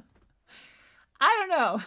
Maybe that's not a wild story to some people, but to me, I was like, I threw the controller and yelled, "What the fuck?" at the house, and Johnny was like, "What?" And he thought that something really bad had happened in the game, and I was angry, and I was like, no, this is fucking crazy. Like, what the fuck? I don't even know how I got it. I'm sure you can go look up how I got it. I don't know how I got it, but it just all of a sudden was there. And there it was. And now I have a horse skin of Abraxas. And of course, because most people in traditions just assume Abraxas is a demon, and maybe it is. I don't know. I only know what I've already told you about it. This is a flaming horse with a fucking skull, and it's like pretty dark. Pretty dark. And you can see prior to that, I had my purple pony, rainbow pony on, and now I ride around on this flaming horse of death named Abraxas. So you can imagine how much that struck me of like, okay, I guess I'm supposed to like fucking think about Abraxas today or whatever. And out of all my horse skins, how many are named after demons? 0. Or gods? 0. How much of my other gear is named after demons or gods? Like 1. I think I have 1 that's named after Artemis. And it is a game about Greek gods and Greek mythology, so it's not that weird that Abraxas would be in there, but it is kind of weird that out of all the shit that I could have had happen to me 10 minutes after reading and seeing this thing for like the first time, that this shit pops up, right? And that I don't even know where it came from. So that was weird. So I go on to remember that I actually had a friend not too long ago, and this friend has a practice where they do weather magic.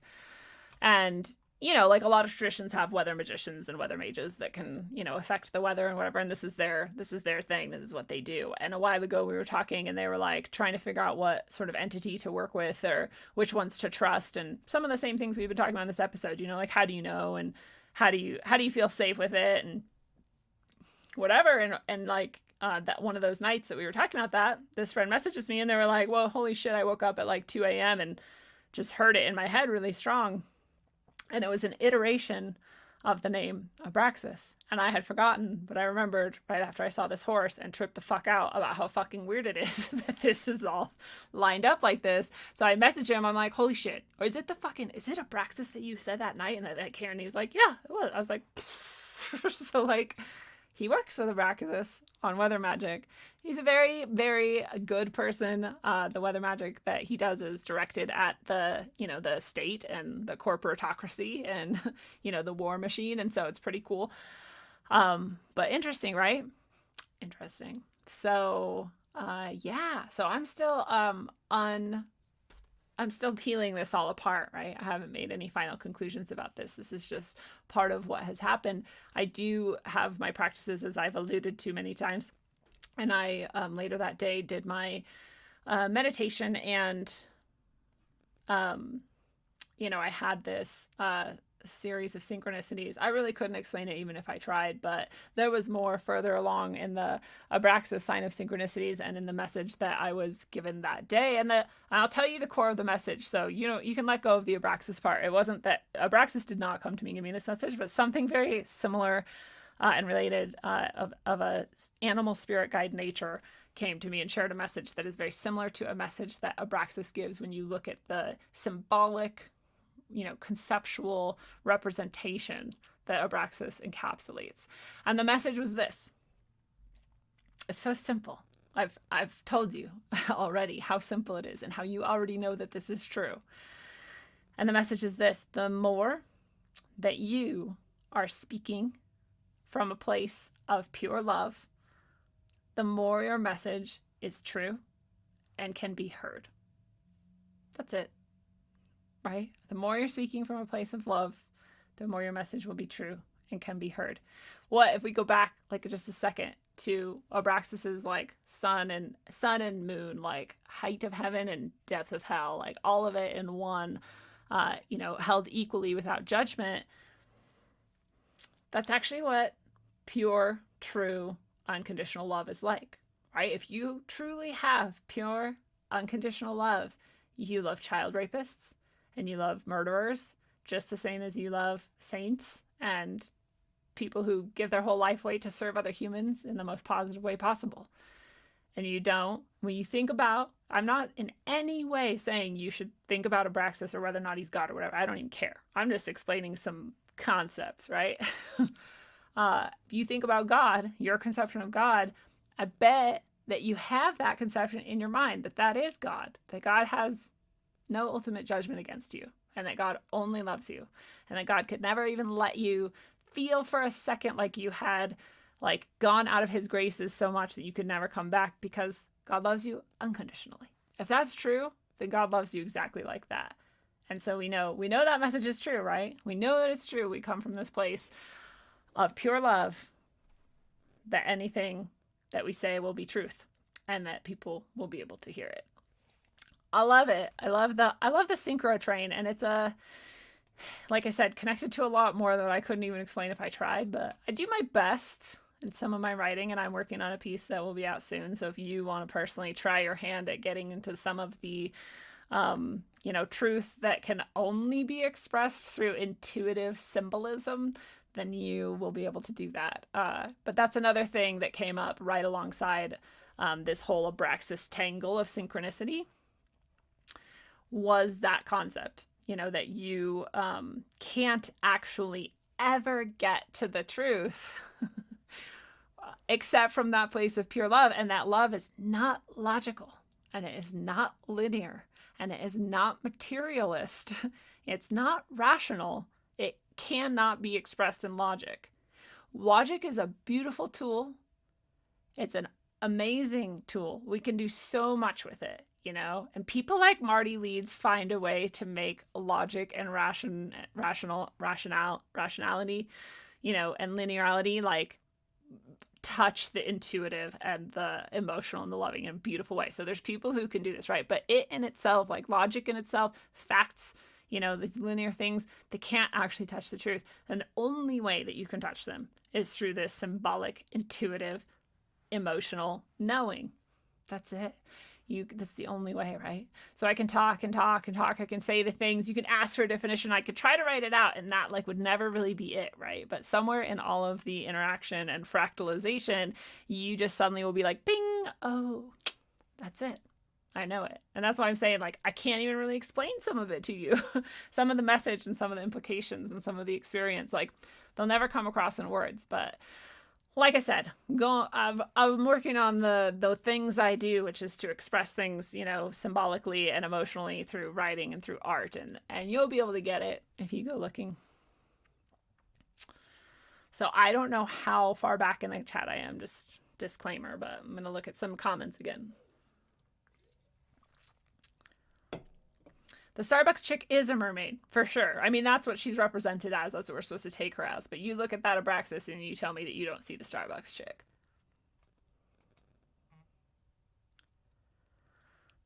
Yeah, Jeremy Harbin, I totally think that's it.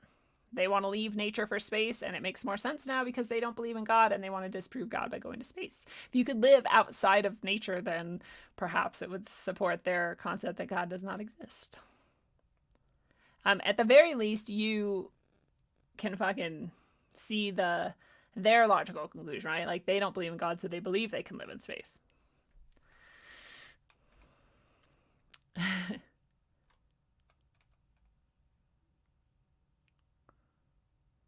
Bob Dylan says, Freeman Fly. Freeman Fly is the best. Freeman Fly is amazing. You should go watch the Freeman Fly episode of Rogue Ways.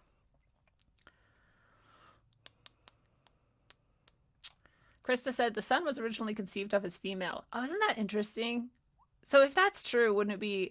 Because I really feel like the time before now, feminine energy was more like the dominating energy, and masculine energy was more repressed and suppressed. I think that's still happening now. But you know what I mean? Like, and that would make sense then that you would see the sun as feminine. But the characteristics of the sun just fit with more masculine energy to me. I mean, it's like literally sending out like sperm and in the form of little photons to go like create life.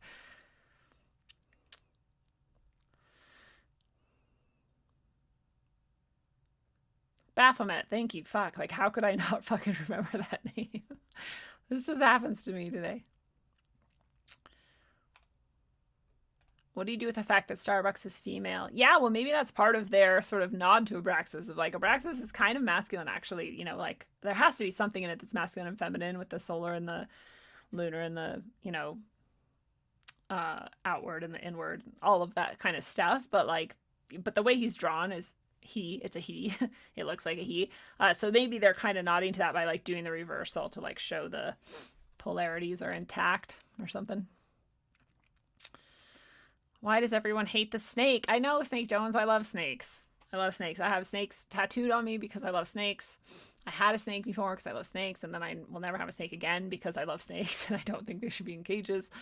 I think snakes are awesome, but you know, it's a symbol. It's a symbol. It's meant to help us understand something that we can't understand logically, but we can understand intuitively. And that's all it's for. You're not supposed to hate snakes. Snakes are beautiful creatures. Yes, Bob Dylan, male and female energy is complementary. In fact, they're both necessary and essential. You know, this polarity is actually just one spectrum, and they're essential to create life. Like literally at every level, like from any level, fucking all of them need masculine and feminine.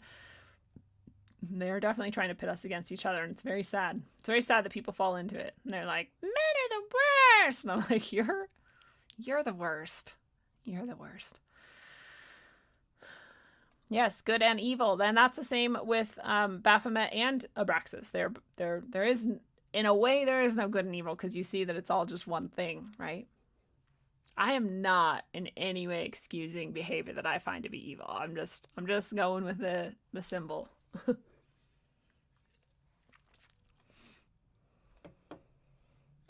Snakes do taste like chicken. I mean, they taste like fluffy chicken fish. That's my description of what snake tastes like.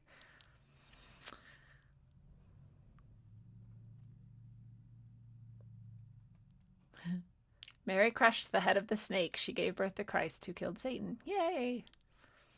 That's an interesting like wave, right? We have like the snake, or no, we have the snake, and then we have Mary, and then no, I'm doing it all wrong. Anyway, there's something in there about ups and downs and opposites and how you look at them like this, but really they're like this. You know what I'm saying? Like a slinky instead of an actual wave.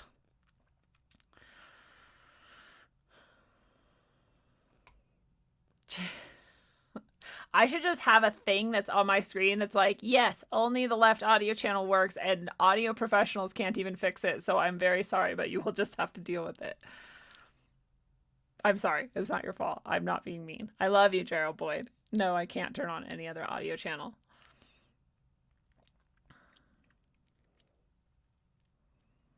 That would be fun to do a deep dive on the rosary. I have a rosary that is very special to me and is very, very old and has been passed down.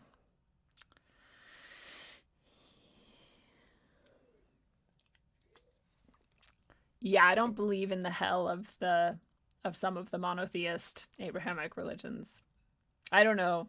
It's never made sense to me in my entire life. It's always been pretty clear that that's not even possible. I do wonder if one of the Gnostic ideas of the evolution of self could be true. And, one of the concepts is that, like, you have, there's even a number and it's 108. Of course it's 108. It's always 108. But there's 108 chances you have of incarnation to reach full humanity. Like some people think you're trying to become God or you're trying to become an angel. And it's like, well, if you were trying to be God, you'd just be God. And if you're trying to be an angel, you'd just be an angel, but you're a human. And so you're trying to become a human. And right now you're just like the fucking, like, I don't even know, like the imprint of a human. You're trying to become like a full actual human being, which is one of the most amazing things that can exist. And we don't have any or many ever living on Earth.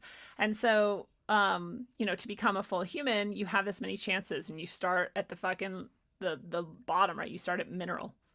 You're a rock. You're a crystal, maybe. And then you're like an amoeba. And then you're like this, and you go up, and now you're this, what we call human.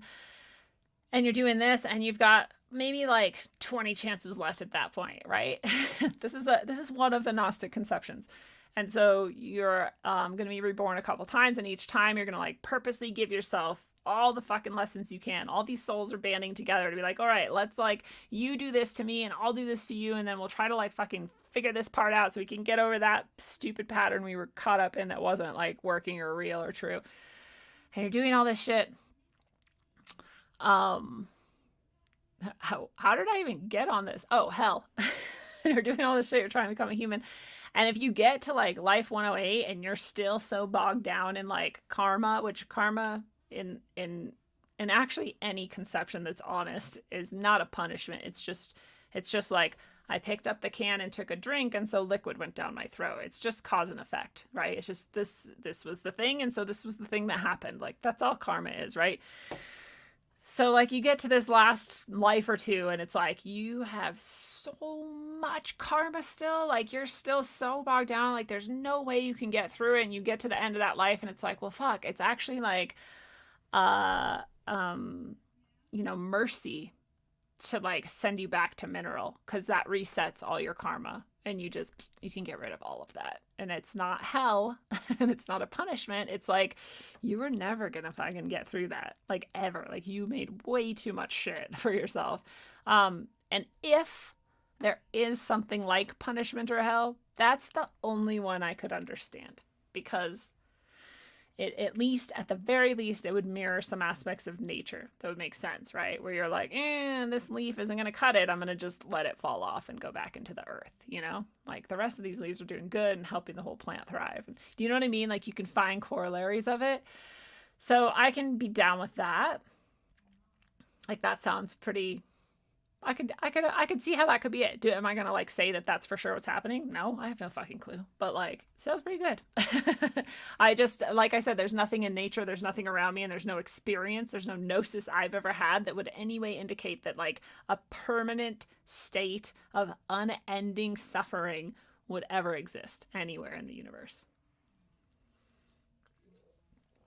Like what? After like 500 quadrillion billion Googleplex billion trillion fucking like times that same number years, like you still couldn't come out? Like whoever fucked up that bad? That's crazy talk. Holy shit. Ancient diamond. I shouldn't be this surprised. Like this shit works and I know it. I've like created entire houses for myself out of manifestations. Like I know it works. But that's pretty rad. I've heard a lot of stories. So this same day that we did our last manifestation intention meditation, we did it on the full moon this last Tuesday, I think it was. Thursday? It was Thursday. And it was the full moon. It was the moment of the full moon. And we all, visualized our meditation, our intention. We had written it down on a piece of paper. And then someone had the idea that we would burn them afterwards. So some of us burned ours afterwards too. Ancient Diamond says, I did the manifestation meditation and burned my piece of paper. I asked for financial freedom to do some stuff. And the next day I made $3,500. And my sister sold her house today for $55,000 over asking. Wow. That is so cool. That same meditation, literally instantly as the meditation was ending, another one of our group members got a call from like a pretty well-known flat earth group who wanted to use her art on their flat earth devices and some of their things that they're going to do. And like, so she not only is going to get paid to do this beautiful work, which part of what she wanted was financial freedom as well. But she's also going to get exposure and get like more, and some other people I think shared some other stories and like, it's pretty cool. Like if you haven't yet done some intention meditations with us, you should come check it out. And there's really only two ways to know what we're going to do and when we're going to do it. And it's by either joining the Facebook group Intention Meditations, or you can go to rogue.locals.com where I will post when we're going to do them and what we're going to be doing. So otherwise you just have to kind of be there. But I'll tell you what, you can still go back to the Thursday meditation right now if you haven't done it and just do it. There's no time or space. Just do it. That's pretty fucking cool. Thank you for sharing that, Ancient Diamonds. Bob Dylan says, don't be stingy, share the wealth. I promise you guys, if I'm ever a millionaire, I'll share the wealth. I mean, I already share the wealth, so you already know I will.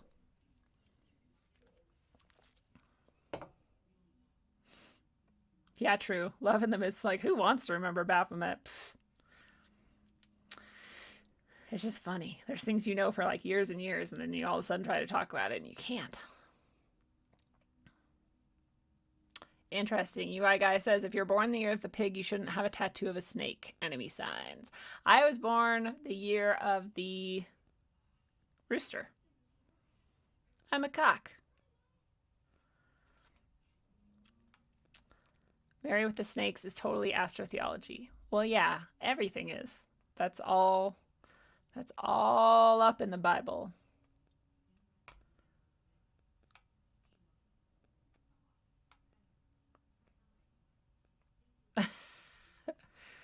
Oh my God. Love in the Mid says, my friend just sent me a quote by some feminists who say that men fart louder and that we suppress ours as women because of it, and that's when men have power over us.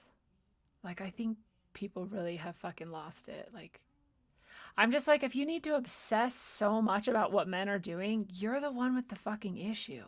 Like if you have like hurt in your heart about it, like you are the one who needs help. Like what, do you want to like control men? Like get over yourself. God.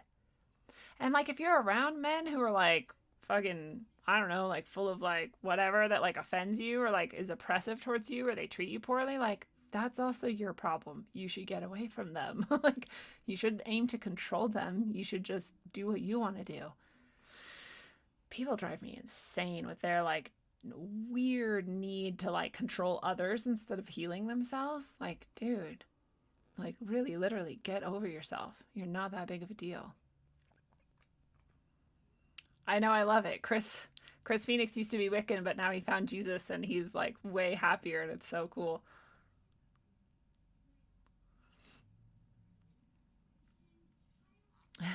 It's pretty rare, I would say, to go from, maybe it's not, what do I know, but Gordon says, yes, farts are our power.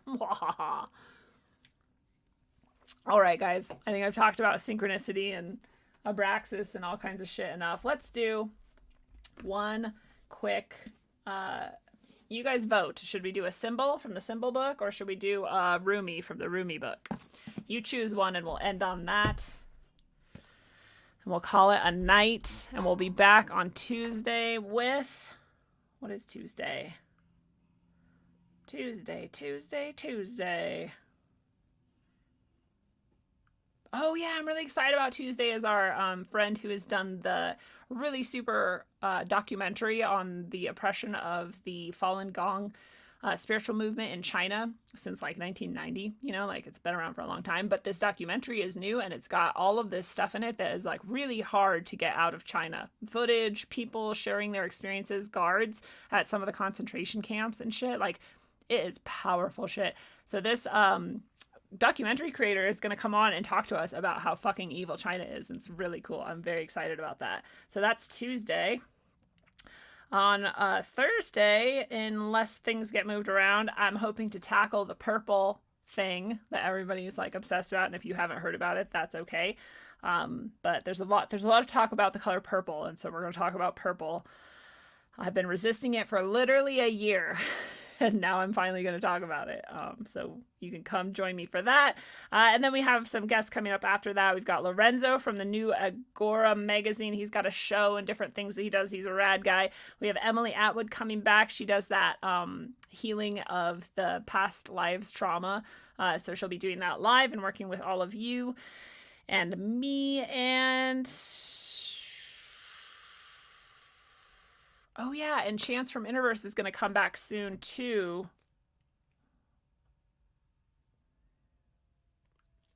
Anyway, Chances from Interverse is going to come back sometime. I think, I forget now, but sometime soon we're going to have Chance on as well. And we're going to finish what we started on his show. And again, if that hasn't dropped yet, it's going to drop soon, I think.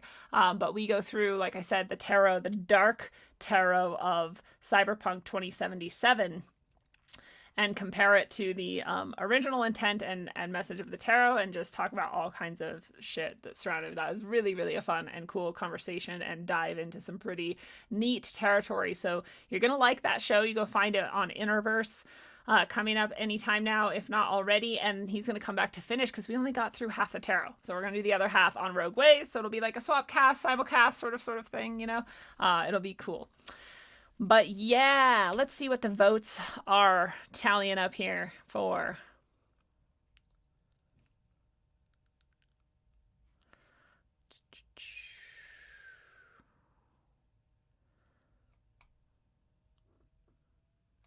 Reset. Did I say reset? Oh, okay. Lindsay Smith says, when you said the word reset, as in when I was talking about the Gnostic conception of how you possibly would go back down to like mineral state or whatever and have to come back up again, as a sort of resetting of that soul's energetic signature. Lindsay Smith is saying, when you said the word reset, I was thinking that's what they're calling this, the Great Reset, because they want to send us back spiritually to keep us from leveling up. Boom. I bet there's a fucking lot of truth to that, Lindsay Smith. And yeah, I mean, because talk about like the war for souls and like the darkness is trying to like keep you down or send you to hell. I mean, it's like a similar conception, right? So it really could be like that. It could be too, though. You know, there's this concept in the Kali Yuga, which I think we're in, a lot of people think we're in, the Dark Age, right? It's said that one tiny spark is like 1,000 bonfires in the Dark Age. In the Light Age, it's like a tiny spark. You know, like, so you can have one good thought or one good deed in the golden age, and it can like, it's gonna like pop you up a little bit. But you have that same thought or deed in the dark age, and it like fucking like springboards you up like beyond where it ever could have in any other age, because the darkness is so thick and dense and heavy. Our lightness is even more effective. So if they're trying to do that, all they're really doing is making sure that so many souls are like to the moon. So that's pretty rad. Maybe not literally to the moon, depending on what the moon's all about, but you know what I mean. Cool. Thank you for saying that. Neutral vote is our first vote. We have Rumi, we have Symbol. We have Symbol. Okay, we're going with Symbol. So, I mean, maybe we could do both.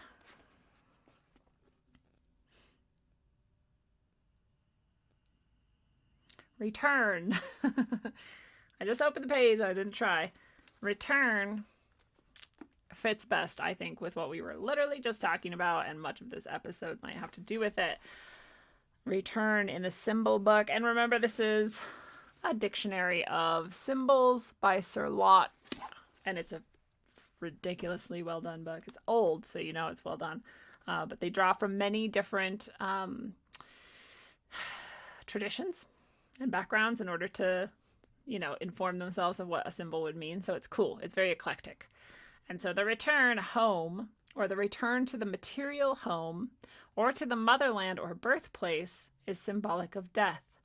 Not in the sense of total destruction, but of reintegration of the spirit into the spirit. I can't plan this shit if I try.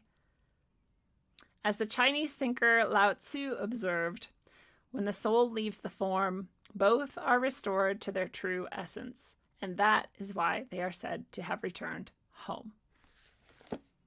Like, if that isn't all you needed to hear, you know, and what I'm saying is, whether you're returning home because you are becoming like ultimate, all that is actually human, and like you have achieved human nature, human being, whatever you want to call that, you know, you've like made it. And you're returning home in that way because that's really what you were all along, you know, and you were just like reminding yourself and like really experiencing it. You were getting the gnosis of it as being true. Or you're returning home by going back because like, I made too many mistakes. Let's just like start over. And that's still like a form of returning home, right? And you like need both anyway. You need both polarities and you need everything in between. So it's all good, guys. It's all good. What a beautiful symbol to end on. It is fucking wild. It is absolutely fucking wild. So let's just throw a Rumi in.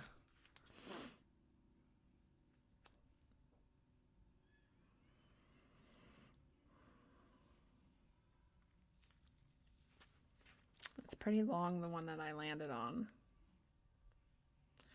Okay, I'm gonna do it. This is Causation. And this is from the Selected Poems of Rumi. The Dover Thrift Edition. So, Causation. God hath established a rule and causes and means for the sake of all who seek him under this blue canopy. Most things come to pass according to the rule, but sometimes his power breaks the rule. He established a goodly rule and custom.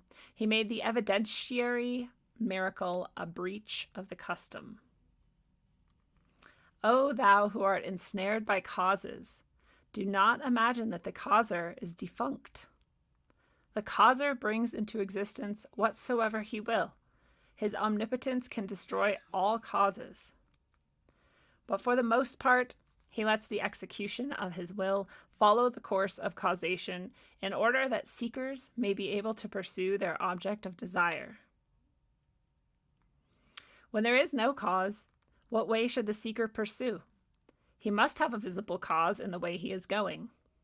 Causes are films on the eyes, for not every eye is worthy to contemplate his work. It needs a piercing eye to reach beyond the cause and remove the film entirely, so as to behold the causer in the spaceless world and see that all our exertion and action is mere drivel.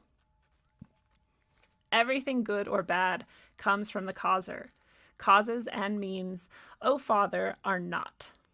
but a specter that has appeared on the king's highway in order that the reign of ignorance may endure for a little while. Wow. I feel like that just summarized this entire show. So I'm going to leave it at that, because who could say it better than Rumi? You can go read it again if you want to look up Causation by Rumi. Whew. I love you guys. Thank you so much for having helped create this beautiful conversation and all of the synchronicities that were within it and all of the beautiful messages that came out of it. Because, you know, I could sit here talking to myself in an empty room and none of this would happen. But because you are here, you know, observer effect, manifestation, sharing energies and swapping them back and forth, this show becomes exactly as badass as it is. So it's a group effort, it's a community thing, and I really appreciate all of you, each and every one of you. Thank you for being here and for being you. And until you remember that you've already made it to full humanity and all you're doing is pretending like you haven't yet, travel well, aim for balance, and always look inside first. Mwah. I heard the man, they at it again, and I'm out to tell the truth once more. That's right.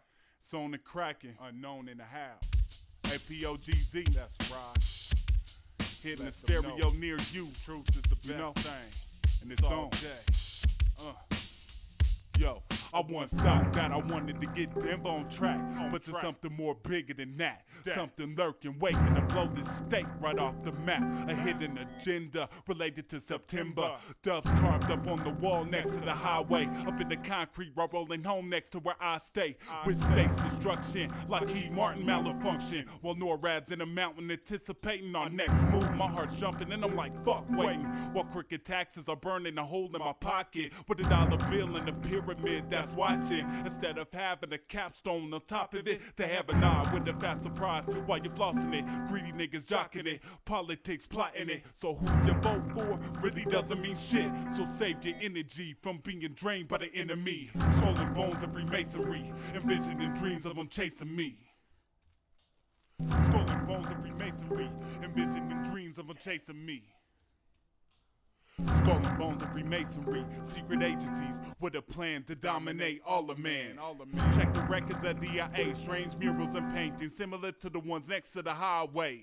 With pyramids and flames underneath them looking like they're about to fly away. I can't be tripping, but it sounds like I'm on acid. Most people slipping, taken below DIA, held captive in the near future, where they won't hesitate to reinstate new laws for a bigger cause. I'm talking about established civilian concentration camps, introducing the military's labor programs. Expand your mind just a little bit, forget the little shit before you witness the belittlement of your people. Expand your mind just a little bit, forget the little shit before you witness the belittlement of your people. Feds ain't stretching the truth, the script that he's spitting is true. Pay attention to what's going on or it might happen to you. When it's happening to you, cellular communication monitor, behavior studied and controlled through chemicals bombing nerves. This word of Jesus ain't got anything to do with it, religious cynic, where experiments cage and lace in terms of accepting limits. Things that can't explain in the sky when I'm in the Rockies. Chakra systems limited due to the voltage overhead pop. Mind control victims, slap clips and machine guns for recess. FCC will help us speak less, manipulate us through weak feel right nonfiction with the CIA trying to kill me filthy. Talking about the underground facility at DIA, no one feel that place laced with hints. Notice whenever I return home, Black Sun references in a new world Masonic capstone. Croy and Area 51 workers the building, I don't mean to rant. In the face of an emergency, it doubles as a FEMA camp. The reaction solution trickery repeated through history. NORAD's listening in using technology, tracking where you piss. I'm not even paranoid or just facing the fact. Better watch what you say, it's another day under the Patriot Act.